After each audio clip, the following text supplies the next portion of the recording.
Oh, hey, there it is. Oh, I see us on Twitch, but nobody said we were going live. I can't hear anybody. Oh no. I guess we're live. Hello. We're in. We made it. Yeah, you didn't count me in. Doing it live. Yes, hello. This is the DEFCON Furs and DEFCON introduction panel.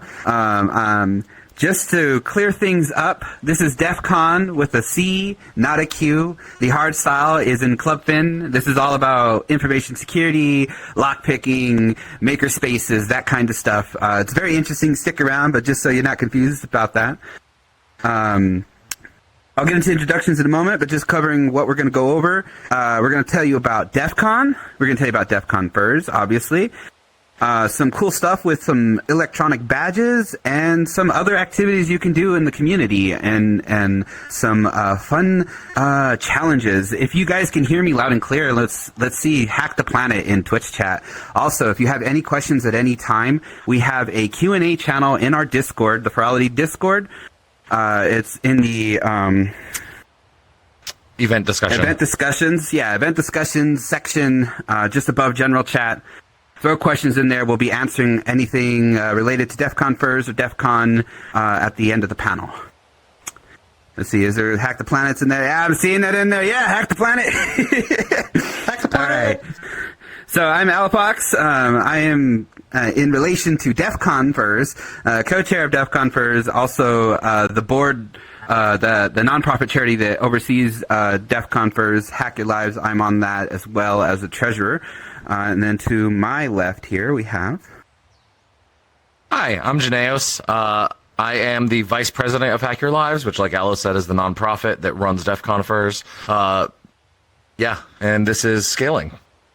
Yeah, hey, I'm Scaeling. I'm the secretary for Hack Your Lives. Fancy that. Never would have guessed. I just do DevOps stuff. That's all you really need to know. What did you put on this slide? Don't worry about that. Retro encabulator, okay. You know. Yeah. Rockwell Automation's really good at that. It just, I don't know, I guess the CSS is wrong, so it's fine. I don't worry about that. Also, for my photo, this is the best thing to do if you're going to, make your own ID badge, make it some stupid, obnoxious, blurry picture, and people won't even look twice at it. It's just like wearing a safety vest. So, history of DEFCON. Thank you, Alo. Yeah, so DEFCON was founded in 1993 by a bunch of hackers as a farewell party for one hacker. DEFCON is now, 30 years later, I think where this is going to be DEFCON 31, the world's largest security conference for professionals, journalists, lawyers. And importantly, this is not a corporate conference. So some of you may have been to RSA or Black Hat. This is actually really closely related to Black Hat, but this happens after Black Hat, and where Black Hat and RSA are industry conferences, this is very much we call it Hacker Summer Camp. It really just brings people together with common interests, right? Things like phone phreaking, lock picking, computer architecture, getting past tamper-proof seals, really anything that can be hacked. So the name DEFCON. DEFCON's founder, Dark Tangent, or DT, says that the short answer is that it came from a combination of places. There was a summer con, there was a ho-ho con, a pump con, depending on the time of year. These days, there's even more. He didn't want any association with a season. He wanted it to just have to do with hacking. So if you're a freak, people will notice that DEF stands for the 3 letters on the number 3 on a telephone.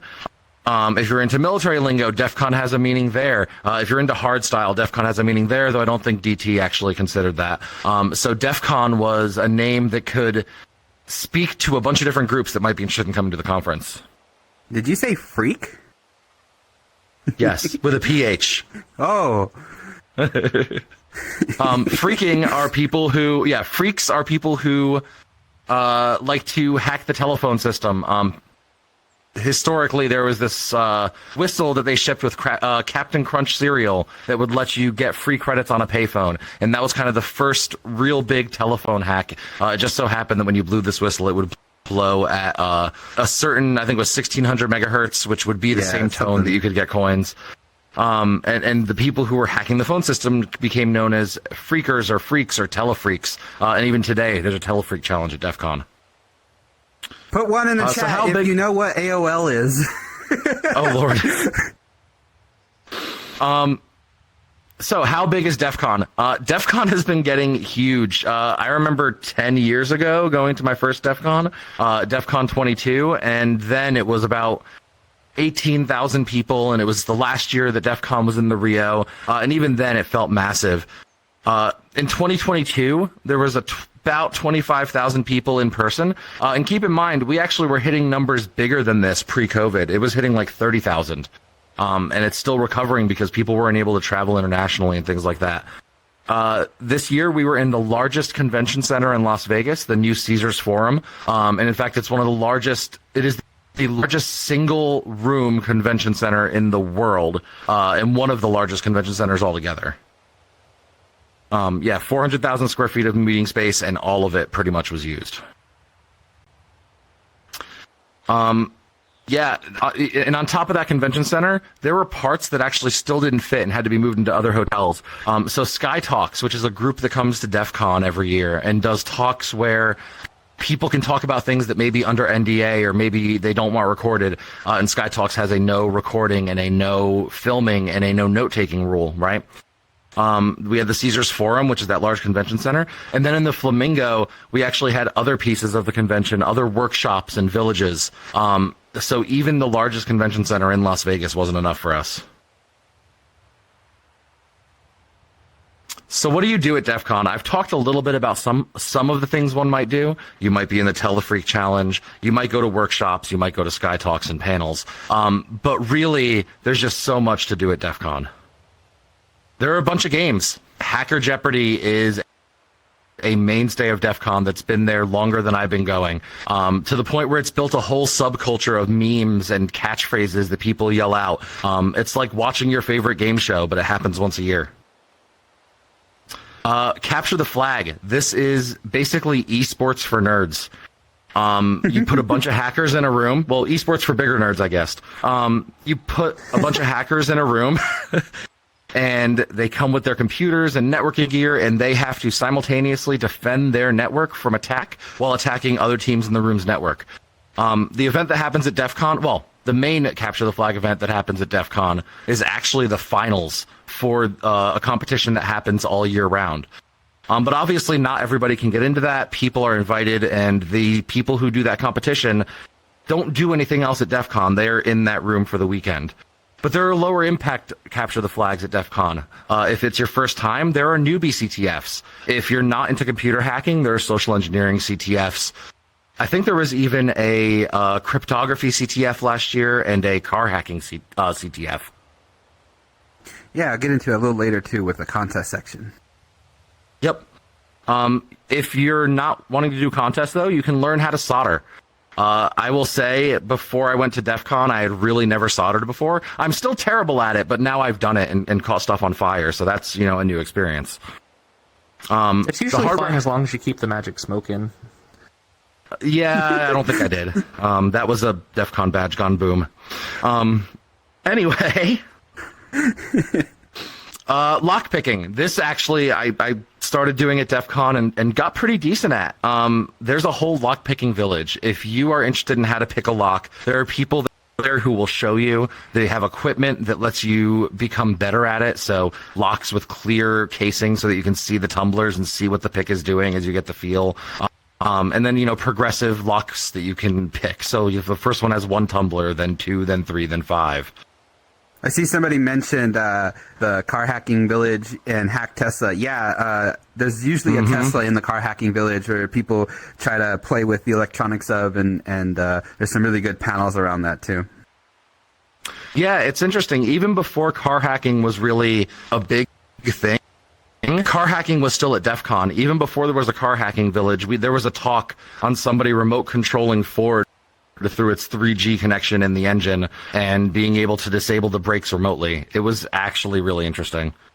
The wall of sheep. Sorry, go ahead. I was going to mention the tractor hacking now too, with John Deere being, John Deere. It's migrated to that too, so now you have farmers that hack, and it's just like, is great. The future is technology. It's a little scary because it seems like all the silly things they do on TV shows to represent quote unquote hacking, you know, it's almost like reverse catching up because it's like, yeah, I press a space bar and your car crashes just like in Watch Dogs, and now it's getting there. And it's like, are they building it based off of these dumb shows? I mean, you know, science fiction can be just as much speculation as it can be like forcing an opinion. Yeah, but the Wall of Sheep, I actually don't know if they were there last year. I didn't see them. But the Wall of Sheep is a program, usually in the Packet Hacking Village, where they monitor the airwaves on DEFCON's Wi-Fi and the hotel's Wi-Fi. And if you send an unencrypted password, say to an old email box or a server somewhere, they'll actually put the URL and part of your password up on that screen to shame you. Lately, I've seen more people use this as a way to get free advertising for their company and just, you know, put up their URL. But still pretty neat, and it will catch some people. There's even DEFCON for kids. Unfortunately, Roots Village is gone now, and they shut down. But there are other programs stepping in to take their place. And there's been some really cool projects at Roots Village. They can learn reverse engineering, soldering, cryptography. There was actually an article in the news, though, not too long ago, I think for the DEFCON in 2021. The Roots Village brought the kids down to the election hacking village. And a 9-year-old was able to change ballot results on a voting machine to Mickey Mouse and have Mickey Mouse win the general election. So they get to learn some really cool stuff and challenge the assumptions they may have about the world. And then, of course, there's Badge Life. There are a bunch of groups that go to DEFCON. We'll talk more about Badge Life later, but a lot of these groups make badges, both electronic or just some other material. And they will sell them or they will give them out in contests and use them as entrance to their party. Some really cool ones that have come out over the years. And now there's furries at DEFCON. DEFCON Furs has been there for about 8 years. 2017? Well, 2017, so 6 years. We, this past year, had our first unofficial DEFCON Furs fursuit parade, and we raided closing ceremonies. We had the biggest group of fursuiters I've ever seen at DEFCON. Yeah, it was really awesome. Like, we were like, we've always joked with DEFCON about having a fursuit parade, quote unquote, and they're like, yeah, sure, whatever. And like, we actually had a huge show up of people that actually brought their fursuits. Was this last year, right? And you know, it's like, you know what? Let's go fucking walk through closing ceremony. So they had no idea we were coming. We just sort of walked in, went down the aisle, went in front of the stage, and this entire main stage auditorium was full. And you know, people just started like, first they were like, the heck is going on? And then, you know, some person started clapping, and then I guess they all started clapping, and we just kind of went through and waved. It was all part of the show, and they're just like, okay, that happened. No, we didn't even plan it. It was like we went to go do a photo shoot, and then we're like, oh, crap. Opening ceremonies all the fursuiters are here, and closing ceremonies is right there. Yep. Let's go. Like one of the tenets of social engineering, you just pretend you belong, and nobody questions it. Yep. But yeah, there's also a ton of parties and concerts. DEFCON doesn't stop at 5 p.m. I said earlier this is Hacker Summer Camp, and DEFCON's parties go harder than almost any convention's parties I've ever been to, and they're massive. Club Fin's pretty wild. Club Fin is pretty okay. Any in-person convention. Okay.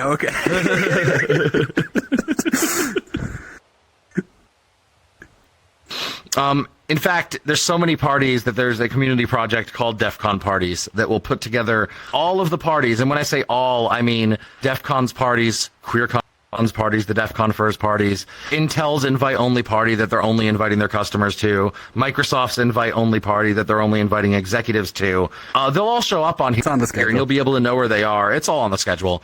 So just find DEFCON parties and show up. Allo, to talk about will you get hacked at DEFCON? Absolutely, don't fucking go. Yes, it's a bad idea. Yeah, no. I like putting this into the deck because for a lot of you, this is your first exposure to like DEFCON as a thing, a big hacking convention, and you know, we used to have a running joke. It's like DEFCON is canceled, and it would troll people who don't read the FAQ that says, you know, it's not actually canceled. It's just what we tell everybody. And then COVID happened, and it actually got canceled, so it's not fun anymore. But we still have this kind of hazing happening where it's basically, yeah, man, you can't bring anything electronic. Like, leave your watch at home. Don't bring your phone. Get like a burner from 7-Eleven. No, bring your phone, but put it on 2G. Only 2G is secure. Or just some weird thing you'll hear it. It's always something. And, you know, there's some articles about it. So malicious ATM found at DEFCON 17. You know, obviously, I wouldn't use an ATM in a casino under a normal circumstance, but definitely not during the hacker convention. I wouldn't use any electronic that I didn't personally bring. There's also this, I think this is I haven't read this fully, but it's like a Reddit post on how to protect your phone. They've wrapped it in aluminum foil. So it works just as effective as that original iPhone that needed the bumper case. You know, that was self-protected. It didn't have any signal. And then, oh man, the media. The media's gotten a little better because now we have cool things to talk about, like the voter hacking village. But before, they're all coming, they're gonna hack you in Vegas, and then there's like DEFCON 2019 photo, logo of Black Hat, an entirely different event that happens the weekend prior, wrong convention, not even the photo is right, you know, so it's a fun meme, and I don't know if they have the slide on full screen, but there's this letter here from the Alexis Park. It's one of the hotels that DEF CON used to be at, and there's like all kinds of shenanigans on there. You know, it's a letter to the staff, you know, things to report, drugs or weapons of any crime, acceptable during only this event. Any guests not sleeping in a room, fountains and pools functioning with foreign dyes or bubbles, you know, just all kinds of shenanigans. Who knows if this is real? You can never tell, right? So there's a lot of fun with that, but honestly, you can come to DEF CON, and if you just have some basic common sense, you'll be fine. If you leave your laptop open on a desk in the foyer, if it doesn't get stolen in Vegas, you'll have some new software on it when you come back to it. I wouldn't do that. You know, don't connect to the Wi-Fi network that says DEF CON or, you know, FBI Van 47 or whatever. Just stick to your own stuff. Use some common sense. You're fine. I bring my phone. I'm not worried about it. Now, if you're a really high-value person, CEO of a company, maybe your OPSEC is a little more important and you need to really consult your team. But if you're just, you know, a student, somebody just kind of getting into it, you're going to be fine. So you can't forget about LineCon. Now, furries know about LineCon, and it's not as fun. This is a whole different animal. In fact, it's not even necessary. However, I did participate in the tradition of telling anyone new to DEF CON that they needed to get there early. It was like Black Friday. You have to camp out. And it is a fucking party. So if you don't know, the registration for DEF CON is basically cash only, no ID, no information. You just hand them cash. They give you your pass and they say, fuck off, because they don't care. They don't want to know who you are. And the entire ballroom of people clears out in less than an hour. It's so fast. And so there's absolutely no reason that you need to line up the day before. But everybody does. They set up the room, and it's a fucking party. Like there's they order pizza that shows up. There's DJs on carts that, you know, there's improv panels happening sometimes. Beach balls up in the fucking chandeliers. Yeah, There's the LineCon badge. You can't get the LineCon badge unless you go to LineCon. Like, you have to go to LineCon to get the LineCon badge. I heard they're giving Black Badge raffle tickets out too. You got to go there for that. So yeah, exactly. I wasn't supposed to tell anybody. So I dug up these photos that I took from the years that I actually was standing in line, and these chandeliers had like beach balls stuck in them, and you know, it was just this massive thing, completely unnecessary but completely fun if you have nothing better to do. And of course, there's other groups. You know, there's us, DEFCON Furs. We'll tell you about us in a moment. And like Diana Initiative, really awesome project. I think it's focused around women in information security and other things as well. Yep. Yeah. So they do not allow any cis male speakers. It's only women and people who identify as non-binary. And anybody can attend, but they try to amplify those voices in their panels. Give them a stage. And then there's us. Oh boy, DEFCON Furs. I think this is where I do the thing. Oh boy. So take it away. Yeah, DEFCON's a thing, as we've explained, but there's also a pretty large furry presence. So back in 2017, I think you and Steve, or was it just Steve, had like a cabana just hanging out at DEFCON because it's like, hey, it's DEFCON. You know, there's furries here. Why don't we start to meet up with other furries and see what goes from that? And it's just kind of snowballed. There's not really anything else. I mean, there's other stuff we do, but it boils down to, are you a furry? Do you like to hack stuff? And if either of those answers, or none of them, or even all of them, we don't really care. If that's true, just come through. And so the story behind it again started as a private party. I think that was before 2017. There was a private party, right? We count 2017.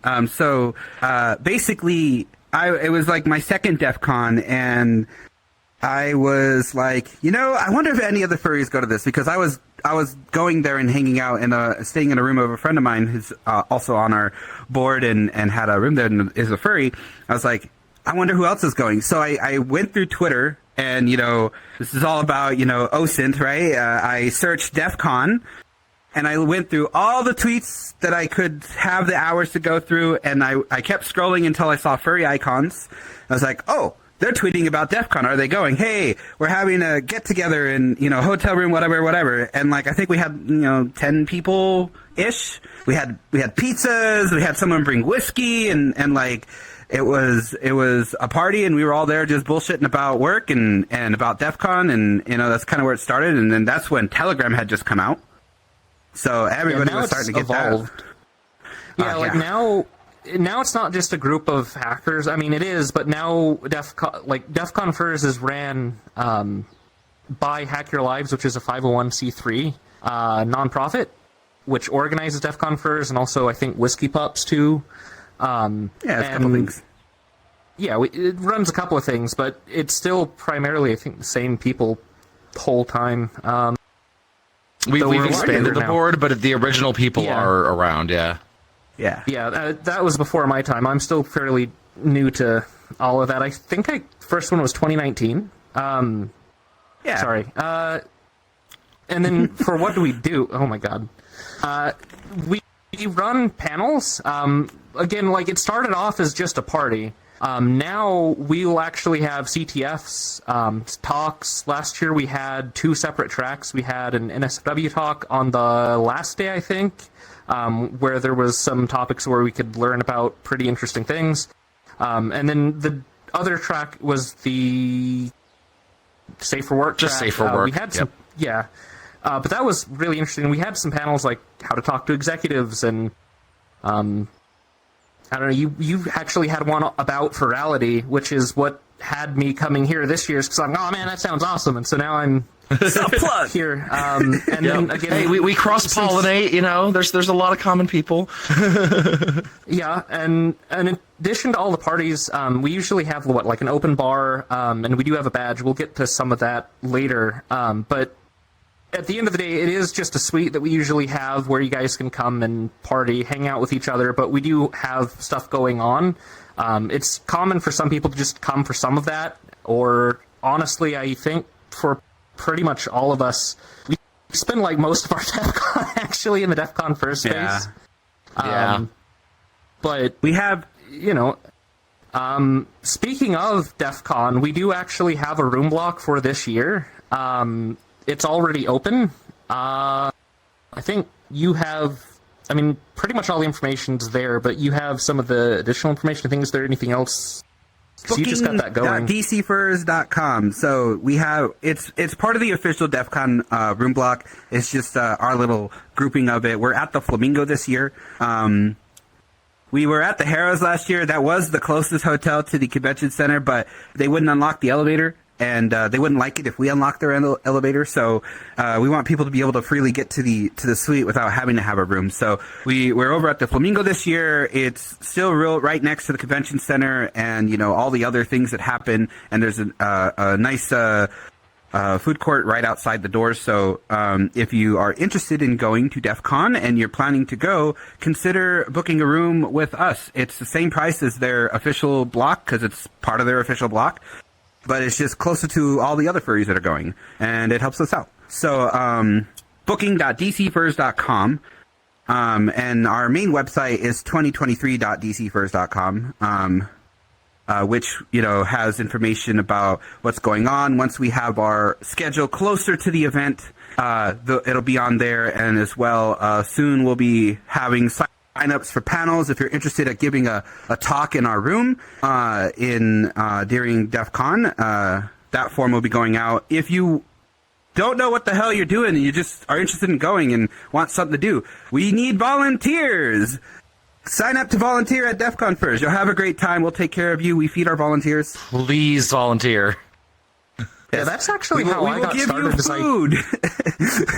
I wasn't really comfortable with DEF CON because it was a new thing, and I went and volunteered with the DEFCON Furs group, and that's kind of what bootstrapped DEF CON for me, because it was a comfortable, safe space that had a really good vibe, and it allowed me to explore DEF CON, and I just ended up getting co-opted, I guess, into it. But, it's fine.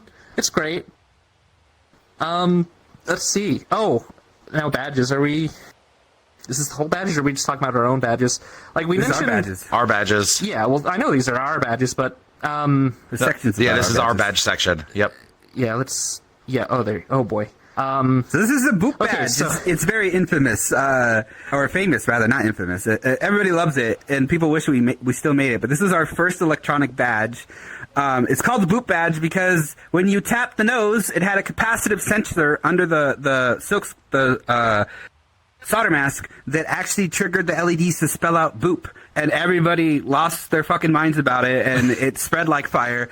And it's very coveted. I go to furry conventions, and people want to boot my boot badge every time. Shows up. Like the badge source code is available too. By the way, which other cons? I think it was an Australian con or it was a Kiwi Furs. Yeah, Kiwi con. Kiwi con. It's all available, and in addition to some of the, that's the beacon, right? Yeah. Okay, so the badges can also howl. Yes. You could boot them, but they are Bluetooth enabled, and that beacon at the top of the slide, it would just send out Bluetooth beacon requests to cause the badges to howl. And then I guess you actually know more about the Fox there. Yeah. Wi-Fi hacking village. So the badge team worked on this cool little beacon. If they want to zoom in on the slides at the top there, it's the size of 2 AA's. It's completely self-contained, and it has some firmware on it, and that we call a WooNet. And basically, it would send out a protocol that these badges were listening for over Bluetooth, and we had them set up in different rooms, and they were inside of plushies that were stitched closed, and each room kind of had its own emote. So this badge was actually officially called the Wrench Fox badge because it was based off the character Wrench in Watch Dogs 1, the character that had the LED mask, and in all of his emotions were LED characters. So this badge had a lot of different emotions, and when the eyes were showing normally, when you tilted the head to the left, it would blink and blink the other way. And so they all talked to each other on Bluetooth, and when they were near any of these beacons, they would show a different emotion, kind of like a Easter egg. Also, if you hacked the badge, you could find a plain text thing that you can enable that would allow your buttons that change the emotions to trigger a howl, and any other badge within, 30, 40 feet would all say a woo across the screen, and it was very fun. So we hid one of these plushies with a beacon in it in the Wi-Fi hacking village. Of course, we didn't tell them in the spirit of DEF CON, and all of a sudden I got contacted because, it says DEFCON Furs on the back of the thing, but they were listening for packets, and they're like, there's sending something from over here. They found the plushie, and they're like, what the fuck is this? And they ripped it open. And I get sent this photo, it's just on the dissection table. They just sent me this photo. It's like, is this yours? I'm like, oh no! So that was some carnage. if you're gonna hide stuff in the Wi-Fi hacking village, you should probably tell the people there. It was all fun in games, though. It was okay. Wasn't that also the badge that could get rabies?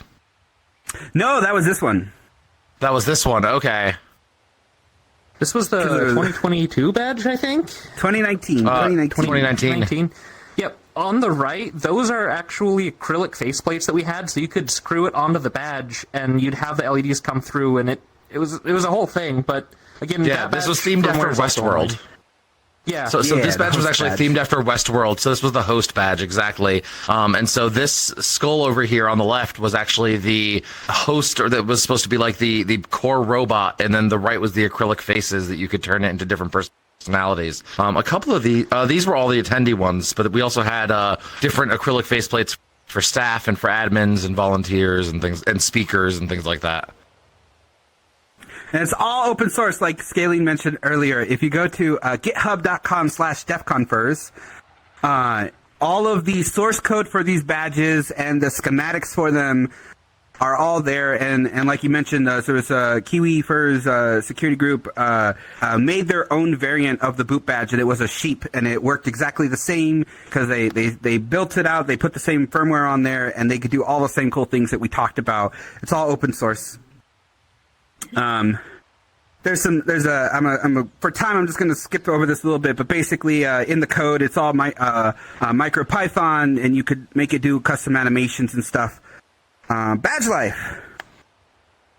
Yeah, so I mentioned this earlier. Different groups at DEF CON will develop badges for their groups, and it could be, there really is a LineCon badge, though you don't necessarily have to go to LineCon to get it. It helps. People just make it as something to do during LineCon. There's a Mr. Robot badge that I showed earlier. I'm trying to see what's actually on this screen. That's just a lanyard. That could have been me, honestly. Statue. Yeah, that could have been me at one point. I was super into badge life. But why do people do this? People have ideas. They have individual styles. They have an excuse to learn and play with new hardware, test new things out. But a lot of them, and this is why I said, some of them you buy and some of them are admission to parties. A lot of groups use this to raise funds. One of the biggest badges every year is from DC 801, the Salt Lake City for DEF CON group. And they make, I almost said furry group, but they make a badge that is usually one of the best. They've had light pipes in them. One year it had a mesh network that did an IRC server with other badge holders. And they throw a huge party, and that's how they raise funds for the party. Or you can do what we do and raise funds for charity, right? We're a 501c3. A lot of our money goes to pass through into running the event.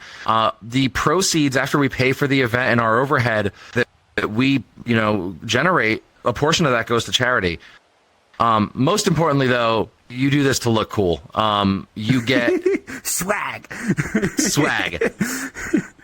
We all know why you spent the money. It was because it looks nice. You don't care what it did. Literally, it sounds it's nice, so that you but it can just walk looks nice. around I wanted to boop looking it. like a protogen. Like you have to accessorize as a protogen. But yeah, so this started with DEF CON official badges in 2006. There have been electronic DEF CON badges for quite some time, usually built on PCBs. One time, though, it was actually like NFC built into marble, which was really cool. And it was a wristwatch. Later, the badges started adding challenges and puzzles and basically mirroring what the DEF CON badge was doing. They're also really pretty or, thematic. There's the Mr. Robot badge. There's the, Hack for Satan badge, which is always a devil. Yeah, they get to play with new toys, play with new processors. Badge technology gets better every year. This is actually a photo of a badge being of a fab where a badge might be made. This is in fact the fab that we use for DEFCON Furs. Yep, and this is during our badges. This is actually during our badge run.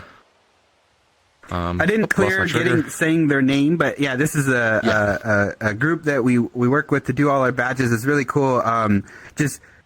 basic assembly, kind of like the evolution of badge making. It used to be a passion of love where you would kind of hand make everything, and you would only make like 1, 2, or maybe 10, and give it to your friends. And now it's become such a popular thing that there are shops that are taking custom small orders where normally you would have a mega company. You know, it's like, I need 10 million TVs, make my thing, and it's like, hey, I just want like 1 badge. Can you make that for me? Like with all this like $1 million equipment? Yeah, thanks. And so the technology has really progressed to support that. Yep. But some of them also have a lot of utility, right? There's a group that goes to DEF CON called Hacker Warehouse, and where it says neat tools might include, I think all of this is actually on a single Hacker Warehouse badge. Wireless communication with other badges, wireless site surveys for Wi-Fi, including API identification. People literally were using DEF CON badges to DDoS the Wi-Fi at DEF CON. DeAuth packet Not cool. storms, participating in botnets. We talked about the DEF CON Furs badge having rabies. That was basically a botnet. If your badge was near another DEF CON Furs badge that caught rabies, it too would get rabies. And there was another badge made by, I think, DC 801 that could cure the rabies and detect if your badge was rabid. The DEF CON badge last year was a MIDI synthesizer. It actually was a piano that you could pull out and play, and in fact, that was a big part of the challenge. And different causes that they might support, you know, obviously DEF CON Furs. QueerCon does a badge, usually every year. You know, LGBTQ Pride, your local DEF CON collective, right? DC 801. Even cryptocurrencies, Monero had a badge in the past. So these are just some kind of hit badges. This one in the upper left, it was a QueerCon badge. This is the first badge I saw that was e-ink, and the whole challenge was about interfacing with other people who had both this badge and their their passive badge, which didn't have batteries or anything on board. It could only be powered by one of these. I actually don't recognize this one on the lower left. Oh, the gender hacking village badge. Yeah. Yeah. Yep. And so this was the gender hacking badge. Yeah, the tribbles. They're just non-binary cute. tribbles. I love them. But wait, what about if you don't want to do a full production run on a badge? What about if you have an idea, but there's not really any way to make it big? Well, we got you. Introducing the SAO, or the shitty add-on standard. This is actually a standard that's evolved over years. That is literally the design spec. It's the SAO, the shitty add-on standard. It's evolved over the years. The first year it was a 4-pin pinout. The following year they started adding more pins so that you could add more power and have more data going through it, and they could do cooler things. Some of them just light up. Some of them add a Wi-Fi signal and have you join a mesh network. Some of them are really loud and very annoying. Somebody touched that point out. They have one that can run Doom. Oh yeah, yes. they did. There's a Doom shitty add-on. They did. Yeah.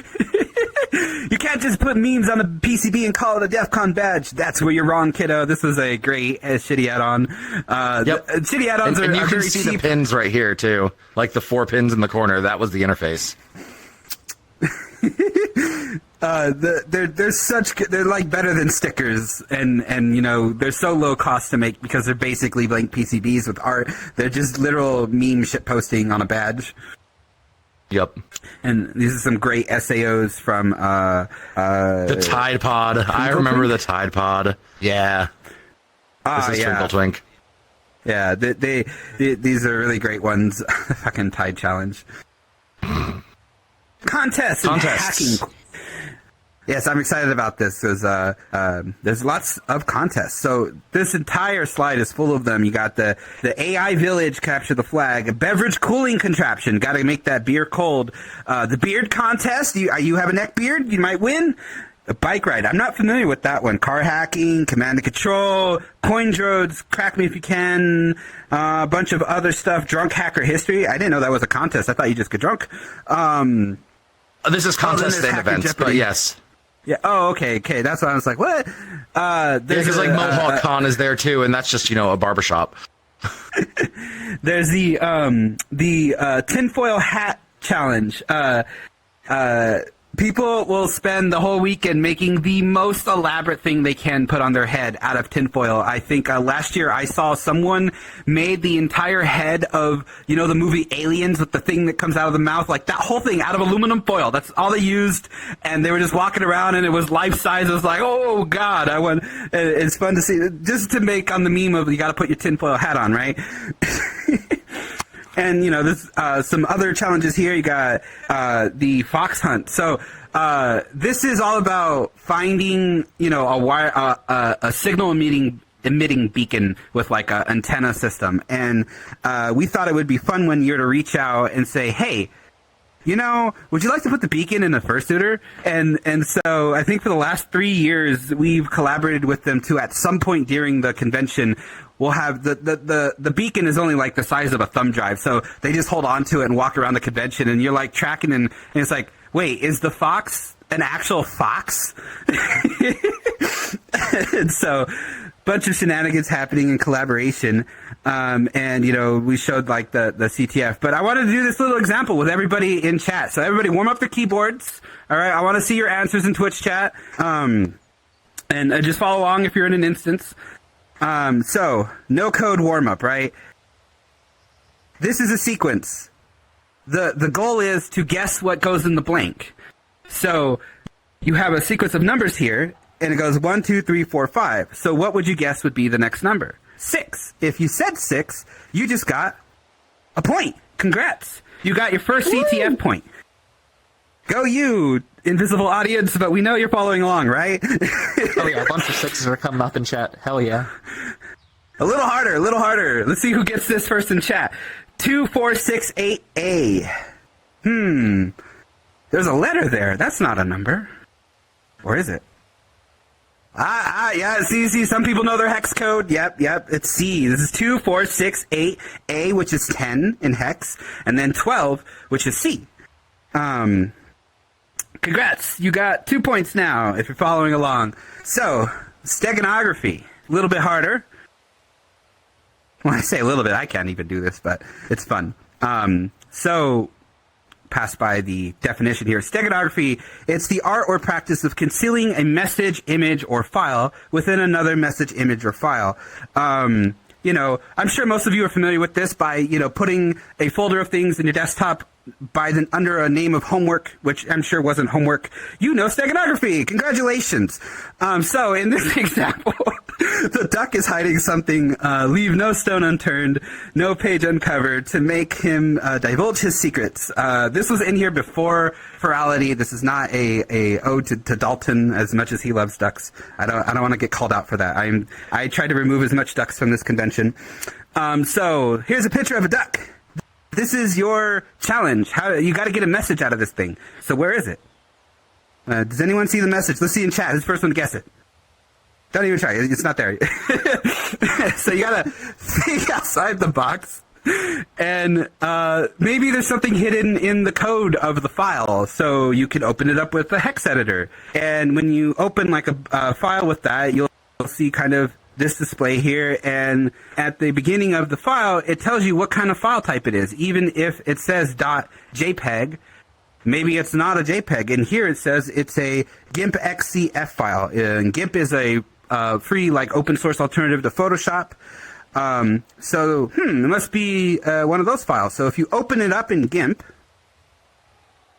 you can now see these layers in the sidebar that sees that there's 3 layers there, but this is just a picture, right? So what are these other layers? Well, now that you've kind of sleuthed around and you figured out that this isn't just an ordinary image, but it's actually a GIMP file hiding as a picture, you open it up in that software and you now see these 3 layers. You can disable that top layer and expose the message, which says, Duckling's first stego. And that is the answer to this challenge. That is the flag for this challenge that you turn in for the point, and that's why it's called Capture the Flag, is trying to get these clues solved. And so if you figured that out, obviously you would have needed the file, but you all did it with me, so you all get 10 points. And so that's steganography. Just a little taste of what sort of some different challenges are. It's not all about hacking. Sometimes it's just about math. Those ones are hard for me. But social engineering, one of my favorite villages, and other stuff. And sometimes, if you're lucky enough, they don't usually tell you which contests are doing it, but some of the contests at DEF CON are eligible for the black badge. What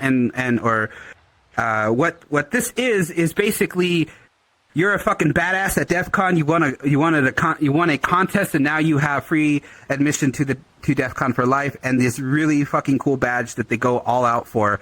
The one on the left there, I think, has 3 different radioactive elements, and so they don't tell you what the black badge is until the closing ceremony where they award them. And when DT presented it, he's like, "Yeah, so this black badge has hello airplane." I don't know if you could hear that. Sorry, one moment. I'm giving a panel here. They're like, "Hello, people with black badges. This has 3 radioactive elements in it. Have fun with TSA. Goodbye." And so as I get warned that we're running out of time, I'm on the last slide. Woo! So yeah, reminder, we have a room block. Let's open up for some quick questions. I'm watching Twitch chat. I'm watching Discord. We have a channel on Discord that nobody's posted in. So any questions for the next 2 minutes?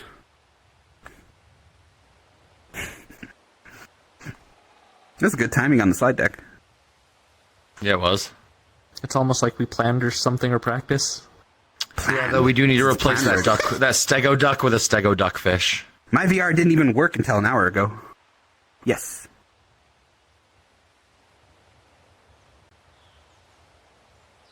Oh. There we go. Oh, see, your first challenge was to hack Discord. All right, don't actually hack Discord. Disclaimer, it was a joke. News just in, director of Furality gets Furality banned off Discord. All right, anyway. So, questions.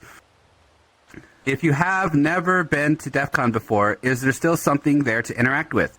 Or do you need some kind of prep before going? Excellent question. So, it is actually impossible to know even 1% of the shit happening at DEF CON. And that's a good thing. In the environment around DEF CON, everybody there who is setting up a village, or just basically all these different spaces like the lock picking or the hardware hacking, they're all there to teach. They're all there to share this cool thing that they nerded out about, that they're like the only one of 10 people that know about it, and they want to tell anyone they can that's interested in listening to them, right? So you can go there and know absolutely nothing, never even, done anything remotely related to the village you're walking into, and you should have a good time. There's people there that want to teach you things. There's community there. DEFCON Furs, your furry, the common interest. Come hang out with us. We'll talk about stuff. You'll learn some stuff about the people around you. It's all about this collaborative environment of sharing information.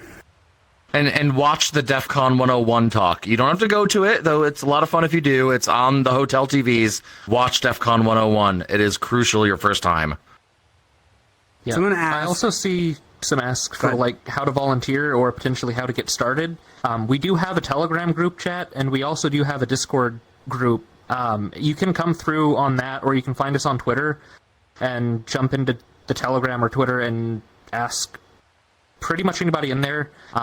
If you're wanting to volunteer explicitly, that's going to be more of a Steve thing, or you can reach out to anybody on the board. But in terms of getting started, there's a lot of really good resources in our chat. DCFurs.com has a link to our website for this year, and there's a sign up there for volunteering if you want to volunteer at DEFCON Furs. Somebody asked, how much does it cost? Well, a hotel room in Vegas isn't terribly expensive. I think they start at like $129-ish for the non-weekend days, and it's a little more expensive on the weekend. If you go to our website, you'll see the pricing there.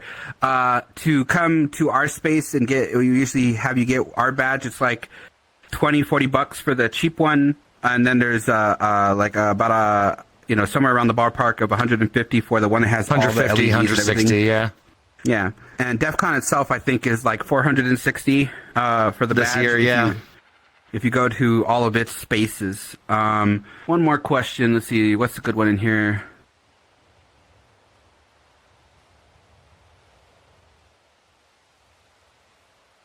How do you feel about the stigma when it comes to hacking /DEF CON stuff, where it's kind of painted as a bad thing? I don't really see it that often. I mean, you don't see it in that space. I definitely get a lot of questions from people outside of DEF CON about it, but I think that the stigma's gone away a lot recently. Yeah, everything's Yeah, online. Like, I mean, if you... you know, it's more and more popular, so it's less, oh no, he's just a hacker doing sus stuff. It's like, okay, he's just into security. Yeah, I mean, if you're rolling around wearing a fucking ski mask and being, oh, I'm gonna hack your computer, I mean, you're probably gonna get shamed by us too. So, it's pretty chill. Like, everybody there's having a good time. The media shows up. You know, they're really interested in what we're doing. There's been a lot of progress on teaching people about cybersecurity and hygiene, and everybody knows you're not supposed to use the same password and everything, even though you still do, and stuff like that. But it's generally improved. But we're out of time. If you guys throw some more questions in the DEFCON Furs Q&A Discord, I'll go in there and answer some in a bit. But this has been the DEFCON Furs panel with myself, Alofoxx, Junaos, and Scaeling. I appreciate y'all for showing up and interacting with us in the chat, and hopefully you learned something. Dab. Bye.